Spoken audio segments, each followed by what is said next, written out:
Hello, welcome to the Morning Serve. I'm Mcardle. Alicia, Molik is here, and we're going to dive straight into today's quarterfinals, beginning, Leash, with de Minaur and Alcaraz. This is huge. Alex de Minaur hasn't just been winning, he's been demolishing opponents. Is it his time? Yeah, he took apart Bublik like I had not expected. I mean, Bublik is the disruptor in men's tennis. I was really surprised at that result. Pleasantly surprised, mind you. But I feel like Alex hasn't yet hit fourth or fifth gear. I feel like he's been playing almost within himself. Hasn't really had to draw on all the extras. He's been moving supremely. I love the fact that Alex, I feel over the past off-season or 6 months, has really put on a lot of size, a lot of muscle, which I think is helping his game. But the fact that he hasn't been pushed to 5 sets yet, I think really holds him in good stead now reaching this second week of the Australian Open. So I just love what I'm seeing from the Demon. I think we all are here in Australia too, and Aussie into the quarterfinals.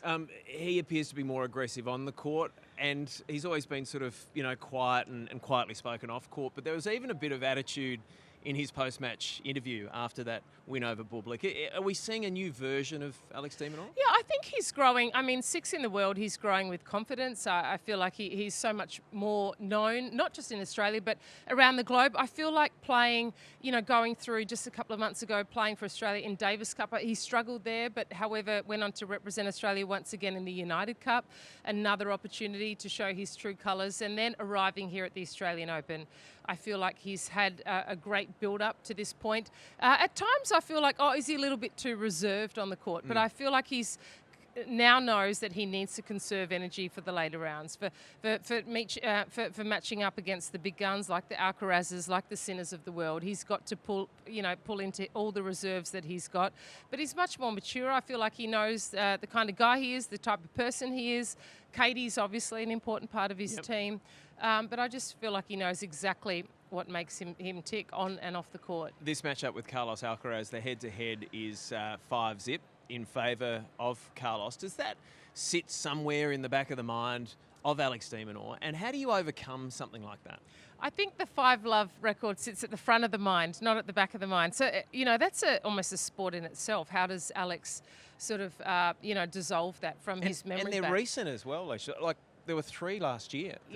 I mean, so you're correct. So that's a real mental hurdle to get over. I think what is important for Alex is the first 15, 20 minutes of the game, of the match. He really makes an impression. He holds his own against Carlos Alcaraz because, as we know, he's such a front runner, Carlos. He could run away with the match. So, for the Demon, he's got to hold strong on his service games.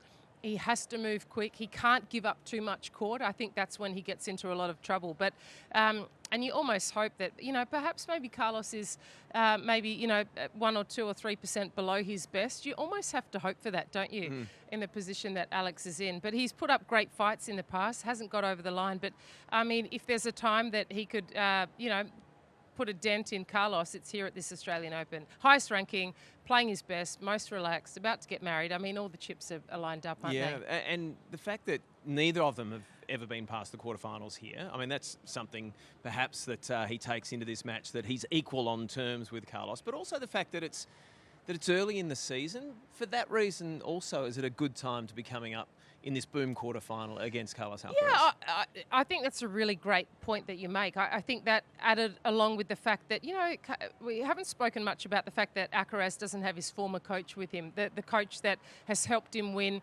Juan Carlos Ferrero, who's helped him win every single slam. Juan Carlos has helped him through all those difficult times, all those difficult battles on tour. So that, I think, would sit in the back of Alcaraz's mind. I think it would be a different set of circumstances coming into finals fever, without the person that's been the most critical part to your career, I would have thought. I think that bodes well for Alex. He's there or thereabouts. Let's hope that, he's able to have a jump start on Carlos, maybe an early break, get the crowd going. I think that's going to be an important factor too, that the fact that he can draw on the crowd, use their energy, try and get them really involved really, really early in the match. Hopefully the crowd is, they're happy, they're jovial, and hopefully they're on Alex's side and very loud. All right, the next one, Zverev and Tien, and this is a really interesting matchup. So Alexander Zverev, who was the runner-up last year, and Tien, who came through as a qualifier last year. He was 19 years old, more mature this year. He's had a lot more quality tennis under his belt, and he's into his first Grand Slam quarterfinal. Yeah, I love watching the way that he plays, Leonard Tien. I think for Zverev, yeah, he's been cruising through the draw. He's been playing great tennis.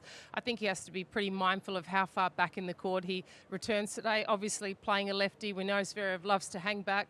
You know, beyond the Melbourne sign in the court, he loves to give up space, but I think he's going to have to be pretty careful there. I think Tien is a threat.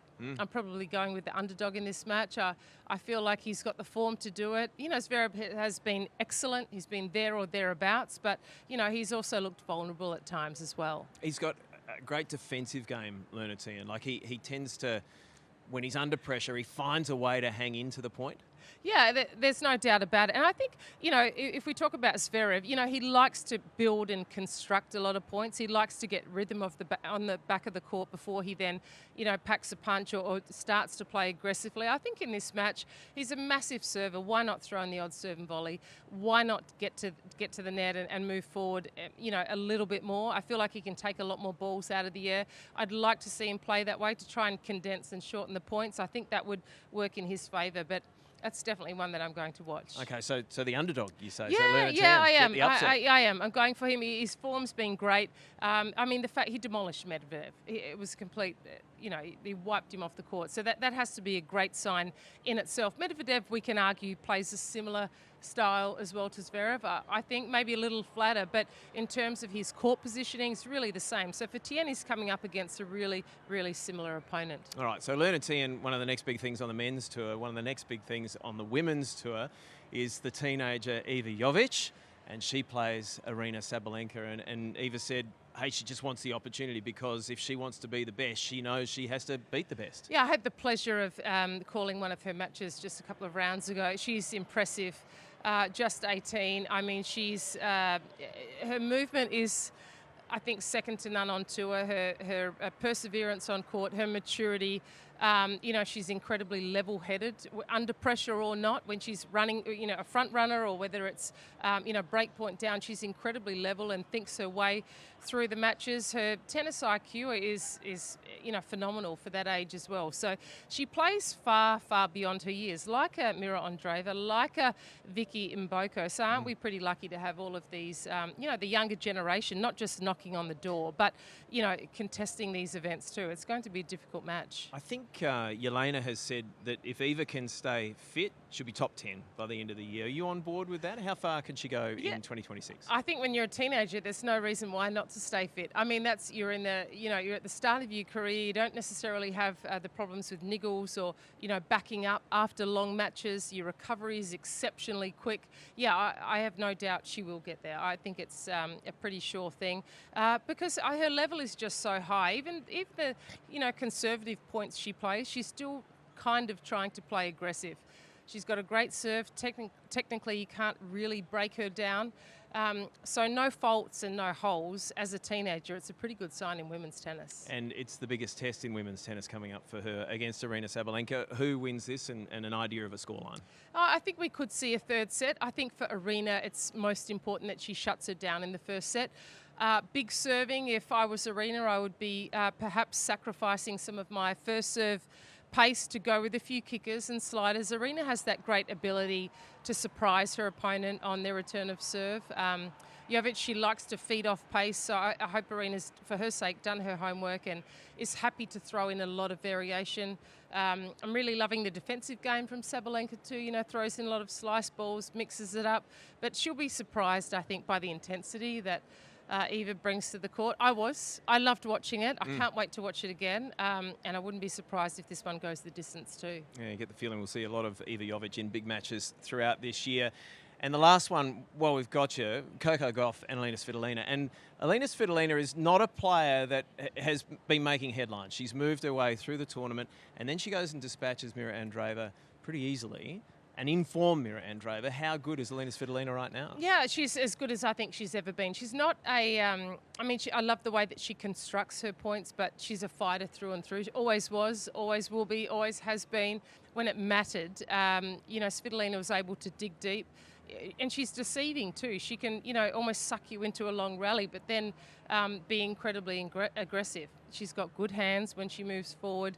I think experience shone through. And so in terms of what's up next for her, how does that match up? And again, give us an idea of a scoreline. Yeah, look, I think Alina is a shot. I can't really pick it at the moment. I think conditions will play a role, how well both players have pulled up from their past matches. I think, you know, when you're moving on into your late 20s, 30s, that is a factor, how fresh you feel, you know, whether you're getting the benefit from the court and the heat of the day as well. All right, and you talk about conditions, very, very hot conditions in Melbourne. Alicia, thank you very much. Terrific to have your company on the Morning Serve. Pleasure. Can't wait to see more tennis with you, talk more tennis. Indeed, and we will do that over the next week or so. Great to have your company too on the Morning Serve. I'm Nick Mcardle. Bye for now. Wide World of Sports is your home of the Australian Open. From highlights of the best players, every magic Aussie moment, and the best expert analysis. We'll have every nail-biting, heartwarming, and edge-of-your-seat point covered. Subscribing to Wide World of Sports on YouTube is a must for any tennis fan.